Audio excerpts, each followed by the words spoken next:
الان زنگ زدم آدرس رو دادم فکر کنم 3 دقیقه پیش بود زنگ زدم یه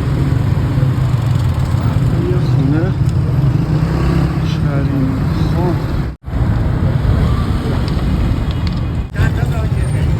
الان زنگ زدم آدرس رو دادم گفت که فرستادی ولی چه آتیش سوزی خفنیه چقدر موبایل درست بهتر از من آتیش موتورم رو نبرم فکر کنم 3 دقیقه پیش بود زنگ زدم 3 دقیقه مطمئنم 5 دقیقه نشد که زنگ زدم و اومدم اوه آتیش مثل این که اومد واردای پایین‌تر